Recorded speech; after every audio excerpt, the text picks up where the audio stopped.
Welcome to We Code, You Launch, the startup community podcast from CodeLaunch and Improving. This is episode 82 of We Code, You Launch and produced by CodeLaunch and Improving. And today we're going to learn about startup hip hop, startup grinds, Startup Mania, and how to pronounce Guayaquil, Ecuador, I think. If you're hearing this on Spotify or iTunes or Amazon, make sure you check out CodeLaunch on YouTube. You can watch this episode if you want, and we hope you will subscribe to our podcast or YouTube channel if you enjoy it. We'll get right to our special guests today in just a minute. But first, I am Jason W. Taylor, President and founder of CodeLaunch. You are listening to We Code, You Launch, a podcast for tech startups and the community of founders, technologists, and investors that support CodeLaunch, the world's only free accelerator where elite professional coders compete to launch tech startups. And this is, as I said, episode 82. Today we have two very special guests, and that's because the three of us are all collaborating on something really cool. And we'll start with the first one. He has been involved with CodeLaunch before, and if you came to CodeLaunch Houston or the CodeLaunch World Championship in 2024, you saw him perform his original music. And the other is new to us. He is Global Community Director at Startup Grind, which is a brand all of our startup community should know about, and is producing a new event called Startup Grind's Startup Mania in Miami, March 26. CodeLaunch is sponsoring Startup Mania, and I am playing a live role with the startups and judges and these two gentlemen. So let's start with Raj. Known as the voice of startup culture, Rajnation Nathan is founder and chief pitch artist of Startup Hype Man, helping startups ensure a bad pitch doesn't get in the way of a great product. He was named an agent of change by Huffington Post, has given a TED Talk, and has been featured in Inc., Forbes, and more. He is also a hip hop artist, a yoga instructor, and professional MMA announcer. That's going to come in handy in Miami. He is also involved with the Startup Mania event, which is how I found out about Startup Mania. And if you will talk to him about Hamilton, WWE, or Seinfeld, you will have a new friend for life. Welcome to the We Code, You Launch podcast, Rajiv Nathan. Thank you for having me. Super excited to be here, Jason. Awesome. Glad to finally have you on. It's a little bit overdue. So next up, before we get into Q&A with Raj, we have Guillermo. Born in Ecuador and having lived in the U.S. and Mexico, Guillermo, known as G, has a passion for growth, community building, and empowering startups. As the global community director at Startup Grind, he leverages extensive experience in collaborating with corporations, building teams, driving sales, and launching Startup Grind in Guayaquil, I think.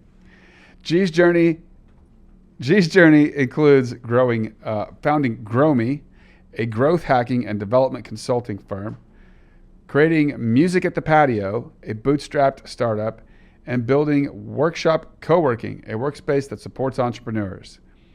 He has hosted hundreds of events through Startup Grind and was honored as Director of the Year in 2024. Like I mentioned, he is the vision and production force behind Startup Mania in Miami. Welcome to the We Code, You Launch podcast, G. Thank you so much for having me, Jason. It's amazing to be here. Awesome. So, let's do a quick Q&A. You guys are both part of Startup Mania in Miami, and we are too, and it's going to be so much fun here on March 26th. Raj, I didn't mention your original hip-hop album, which that it actually has a published release on all the music platforms. So I want you to know we're going to put that in the podcast notes so that people can go check that out. But tell me about the origin story of your hip-hop album. That's the part that I think is really interesting. Yeah. So, through my company, Startup Hype Man, I have been working alongside founders for 9 years now. I've been an entrepreneur myself for like 10 or 11 years. And that gave me a lot of firsthand experience and then a lot of just like bird's eye experience through working with these founders in what the journey is like, the ups, the downs, the moments when you feel like you're going to crush it, and the moments when you feel like you're being crushed. I think we can all agree that the startup life cycle is just like emotional roller coaster, where some days you feel like you're on top of the world, and other days you wish no one in the world knew who you were. And that to me creates a really interesting narrative. And, I've been a rapper for many years, but a lot of my rap music in the past was nothing related to the startup world. And I saw this opportunity to take what I was involved in every single day that had really become my passion, and that I had built a community around, and take the talent that I've been, doing on the side for a long time and combine the two. And that's where this idea for an album came together. And, what's funny is actually, the original idea came together in like 2017, or maybe early 2018. But I had just started my company around that time. And it was my second company. My first one kind of went out in a ball of flames after about a year and a half. And I originally had the idea back then to do something that would combine startups with hip hop. But there was this competition in Chicago through a newspaper publication called the Red Eye. They're like a branch of the Chicago Tribune. And they had this thing called the Big Idea Awards, where you submit your big idea, and then there would be this like event, and you would possibly win if you got enough votes on that day. I literally was like walking out of one of the main co-working and incubation hubs in Chicago one day. This was back in, I think, 2017. And I see the Red Eye newspaper sitting on a coffee table, and they've got this like advertising for the Big Idea Awards. And literally the submission deadline was that night. And I was like, oh, you know what would be cool? I should, creating an album that connects startups and hip hop. But in my original submission, so literally like that night, I wrote up the submission form, but I also went to a practice music studio and recorded a song to include with the submission. And at that time, the idea was actually to do more of like a schoolhouse rock for startups. So teach concepts around like pitch strategy or growing your business, but using hip hop. And I actually made it into the finals of that competition. I think 10 companies were selected, and there was this big like in-person event. And everyone had like a display table, and then there was like on-site, like put your name in a hat kind of voting.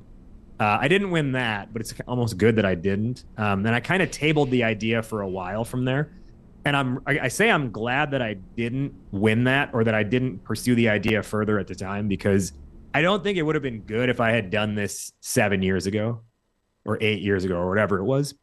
And I say that because I don't think I had enough experience and enough bird's eye view yet of working with founders to have made quality music. I think if I had pursued the schoolhouse rock-esque idea, it would have been like really it would have been like cute, but I don't think it would have had much replay value. And it would have just been too gimmicky. And like, it's such like a niche of a niche of a niche. It's like people who are building startups who also like hip hop and who also need pitch help, but want to be taught pitch help through listening to music, which is typically the medium they use to escape, not be academically, brought information to. So, it wouldn't have worked well, and I don't think I had not enough experience in the game. So, I sat on it for a while, and the timing came around well enough a couple of years ago. Started working on it in 2022, finished it up in 2023, and this idea, the brand name, and sort of which became the album title, "Goat to Market," came together. And it's an album that is not teaching anyone anything. It is an album that it's kind of a concept album, sharing the story of a founder going through the journey from idea all the way through, as the song goes, their first raise. But it kind of tees it up to do, a sequel album, which, I'll start working on pretty soon. And, this is music that I got more sophisticated as a rapper along the way.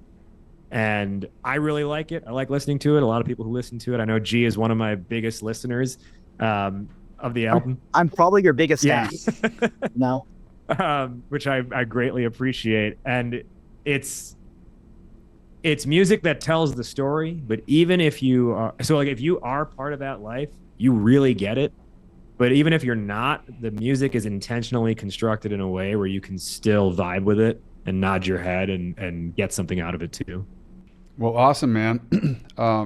Check out Go to Market anywhere you find music. Link in the episode notes. Also, Raj is performing live at CodeLaunch Canada June 25th in Toronto, and also our MC. So exciting, fun times ahead with Rajnation, the Startup Hype Man. And Raj, quick second question. You're a professional MMA announcer. This is going to work great at CodeLaunch and also Startup Mania. So tell us about the format and the details of Startup Mania.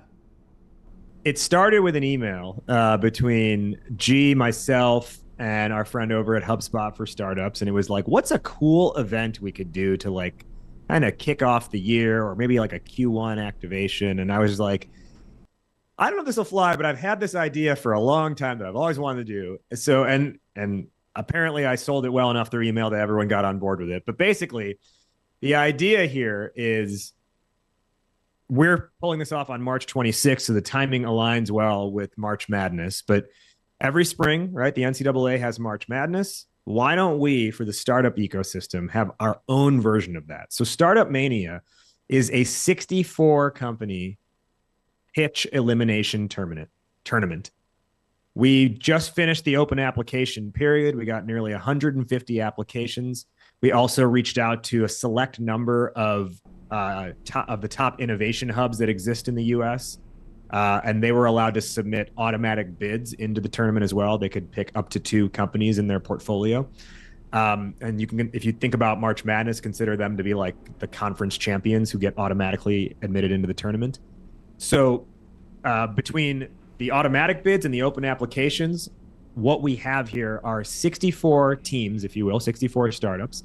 They are getting randomly seeded, and they will go head-to-head against each other in this tournament. Round 1 is just a 1-minute pitch. If you make it to round 2, it's just a 1-minute pitch once again. If you make it into the Super 16, now it's a 2-minute pitch.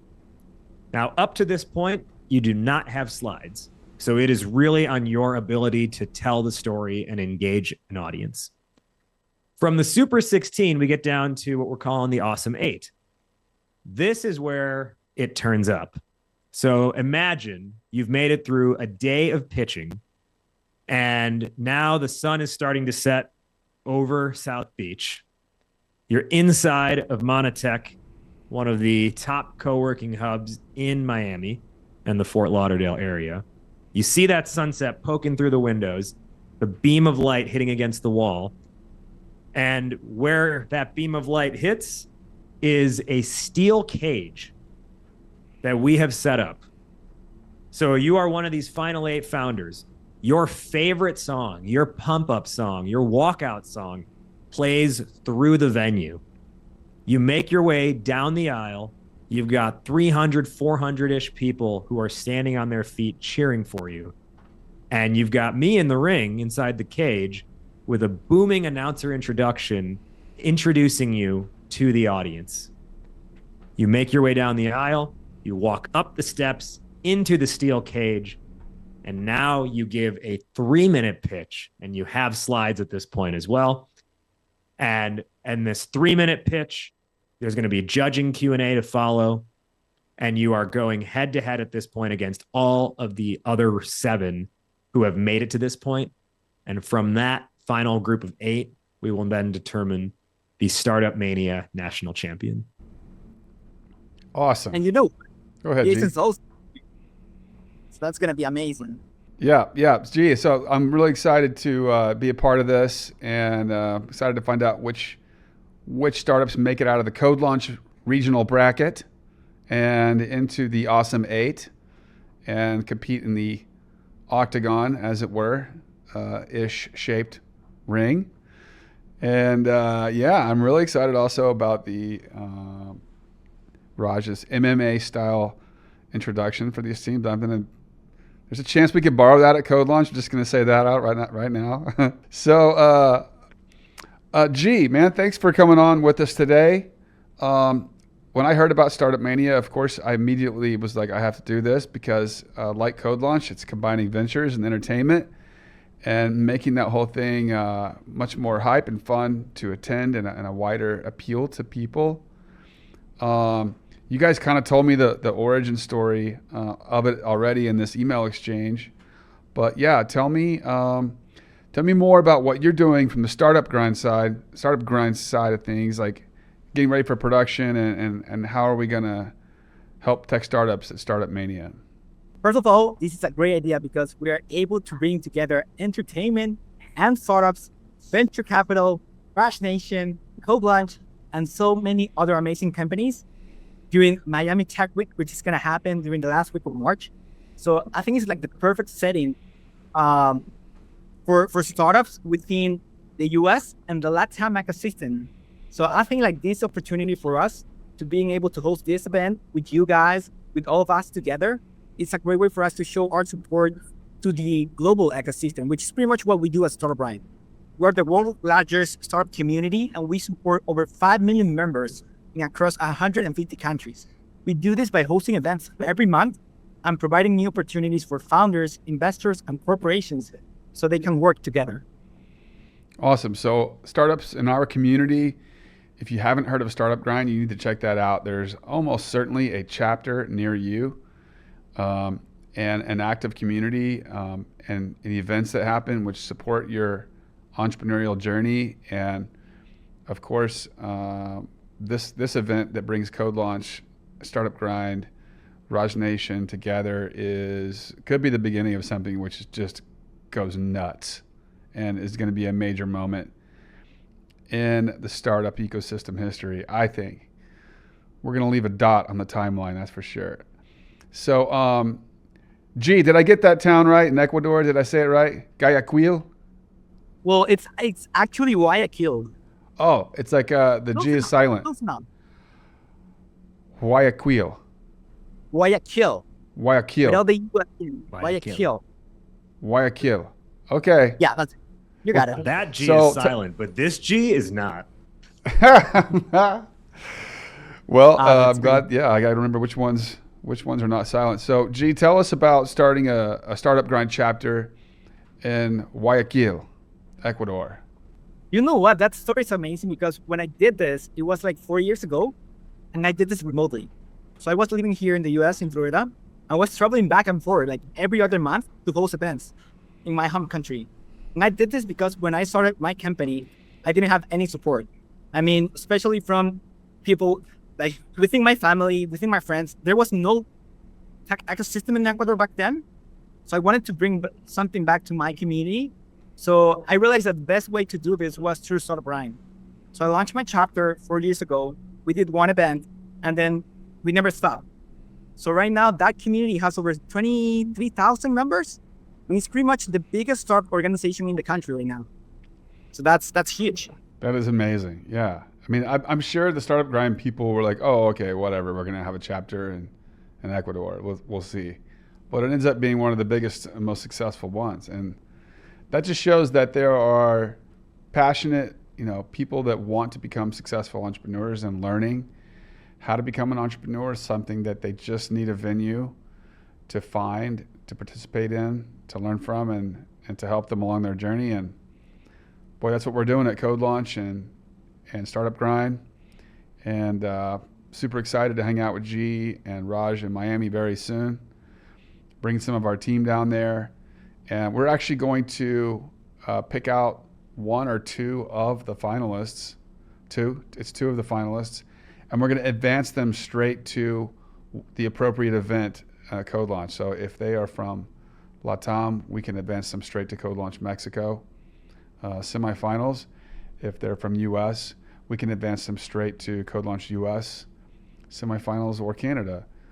So very excited about the potential to reach new communities through Startup Grind's Startup Mania on March 26th, Miami, Florida.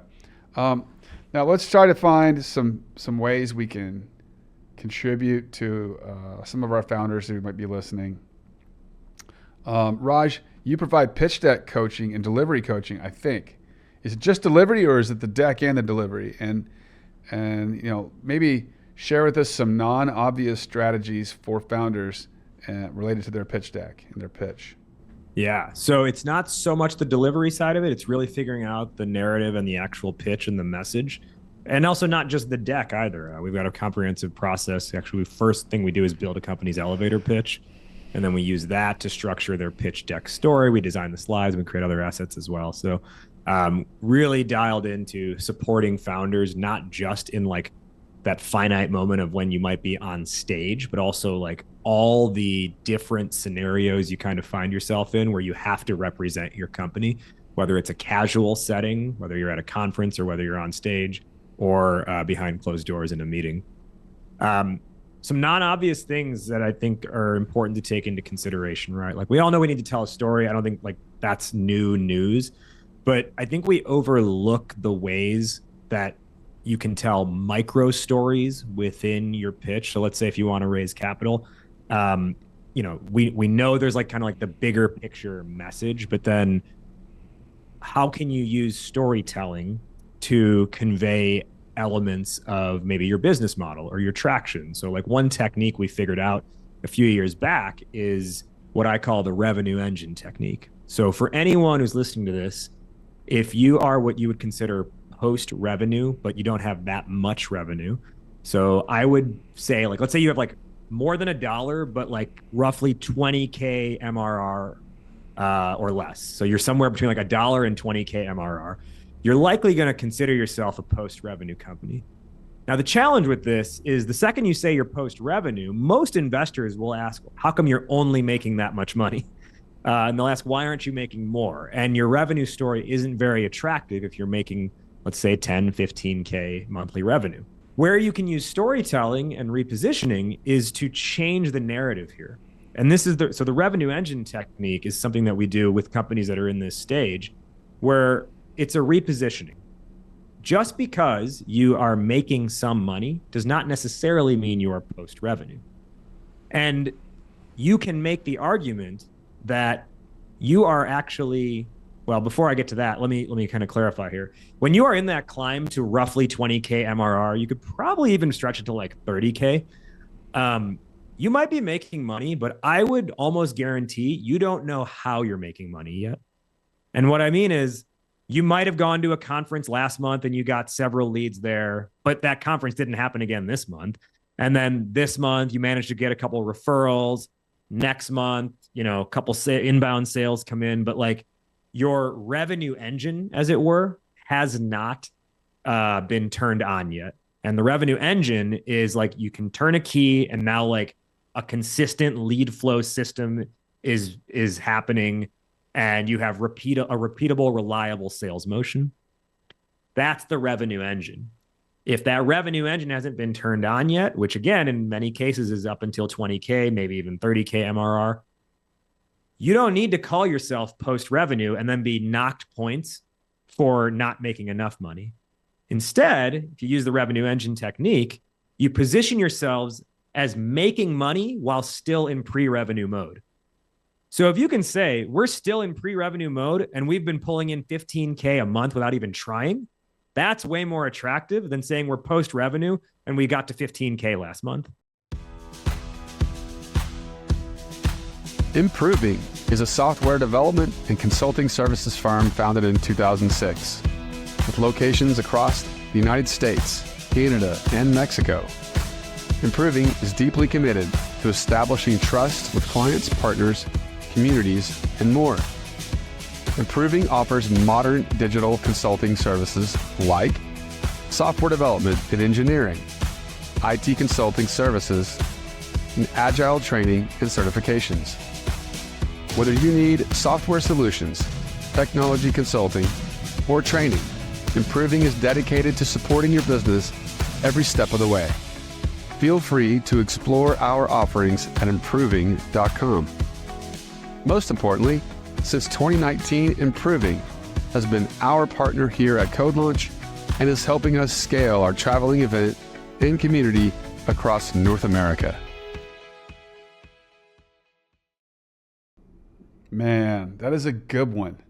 That hits really powerful with me and is 100% accurate and great advice. And that is a really good one. Thanks for that. And how can people find out about your services? Startup founders interested in that support. Yeah, you can find our website, startuphypeman.com. If you specifically want to know how we help on the fundraising side, startuphypeman.com/fundraising. And of course, I'm almost annoyingly active on LinkedIn, so you can find me directly there. Probably talking about Startup Mania and CodeLaunch in the next few months. Yeah, you could just come to the show and then you could walk up to him and you could rap your elevator pitch. That would probably impress Raj a lot. G, you are a tech startup founder, or at least a startup founder with an exit. And that's really interesting. You started several things before you became a leadership role, startup grind team member. But tell us about the venture that you built to exit, and share with our startup founders one thing that you really feel powerful about that maybe a first-time founder in the CodeLaunch community could learn from a hard lesson that you learned. Okay. So let me say this. The only thing that you need to keep in mind is that you need to believe in yourself all day, every day, because it's really bad. Odds are going to be against you all the time. There's always going to be some issue. There's always going to be something happening. There's always time that's going to be quitting, someone from your team. And it's really stressful, especially to be a founder, because you're also dealing with your family, your relationships. You're struggling to get money, to get funding. Not yours. It's just our will.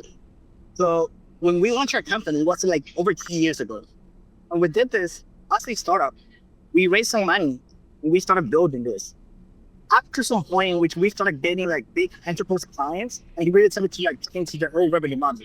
So another piece of advice would be like, depending on what you're doing, it's always better to try to look to bigger clients, bigger companies, because that's going to increase your revenue model, but also it's going to give you more resources to build a bigger team.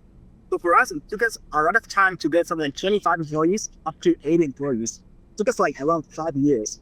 Not to some point, at the beginning, even when we were like 25 employees, I was doing all the work, all the time. I never took vacations. I never had a day off. I was never able to travel with my parents or my family. And I remember like, wow, when is this gonna happen? Like, fast forward into the future, 5 years later, we were able to get more employees, more customers, and like even like happier clients. And for us, I think like our biggest learning there was you need to have a team. Because in the beginning, it was only the two of us. And then we brought in 3 more founders, and that was it. That was perfect because then we were able to share the workload. And that made everything easier. Like the 5 of us, just like staying up at night, working for the company, and then just like being able to hang out and talk more about the company. And I have to support, it didn't feel like work anymore. That was the point in which everything started to work for us. We had like secure clients, we had a happy team, we had I would say a nice work-life balance, and that was the secret for us. So after that point, it was like, how can we do something bigger or something better? And then we started like trying to like, what would be the best deal that we can get for our companies? And like even like being a crush took us like over 12 up to 13 months to make it happen. Good stuff, man. Thanks a lot for that. Really impressed by that. So you actually had 5 founders, 2 at first, and you added 3 more. Yes. Yeah, that's important. I think a lot of our founders come into CodeLaunch and, we talk about team and team size and different roles. And we try to make them realize the power of different people that are good at different things in parallel. And, we look for those solopreneurs and try to change their mind and try to get them to recruit new members of their team, which further validates their product vision, in many ways. if you are still a solopreneur 2 or 3 years into a project and you haven't recruited someone else who believes in it enough to join your team and get after it, you might need to stop being in love with your product vision. So yeah, we love to advocate for big and various team members playing distributed roles, and it sounds like that was the key to your success. And yeah, so man, can't wait for Startup Mania. Tell us, how do people get involved with Startup Mania? Can we do that? If this podcast ought to be out in 4, 5, 6 days. So we're talking, by March 11th. What do you think? Are the tickets? How do they? Is the applications are probably going to be closed by then, right? But how do they get tickets? Okay, so the applications, they are already closed, and you're currently selecting the startups that are going to be competing at Startup Mania. But if you go to startupgrind.com, then you're going to be able to see the 10 top, and then you'll be able to join Startup Mania. You can get your tickets, and we have like bunch of benefits if you come to Startup Mania. You're not going to be just attending an event, you're going to be learning from experts, from boosters. You're going to be part of roundtables, panel sessions, travel lunches, and of course, an amazing startup concert with rajnation right there. Sweet. Well, yeah, we're very excited at CodeLaunch in our community to be coming down there. Like I said, we're bringing Eve and Ashlyn. So we're going to be, supporting the VIP party the night before, the whole day on the 26th. We do have to go home on the 27th. Sorry about that. I know there's one more thing that we could have stayed for. Wish we could, but we'll come back soon because we're going to form an alliance between Startup Grind, Startup Mania, and CodeLaunch, and rajnation, and Go to Market, and Startup Hype Man. Hey, that's an unstoppable faction right there. We're like Hotel California. Once you let CodeLaunch in, then we can never leave, or something like that. I was going to say, all right, guys, use a wrestling reference and say we're the modern day Degeneration X, but our 2 words for you are we code. And then their 2 words back are you launch. Yeah, and that's a generational difference between you and me, Raj. I'm going to pull out 70s rock song references, and you're going to be more modern, and that's what we need. So I want to say thank you guys. And Guillermo, let me make sure I'm saying your last name right. Vizcaíno? Yeah, that's perfect. Okay. Thanks to my CodeLaunch team. Thanks to my CodeLaunch team, CC, Ashlyn, and Eve, everyone at Improving. And our special guests today, Rajiv Nathan and Guillermo Vizcaíno Ortiz, who you will see me with at Startup Grind's Startup Mania in Miami, March 26th. If you enjoyed the content of this podcast episode, please subscribe wherever you listen or watch. Founders, hit our website to find out when our next competition or event is, and follow CodeLaunch on social media. Dive into our news page to find out more about our upcoming schedule. Remember, CodeLaunch community, keep your feet on the ground, but keep reaching for the startups.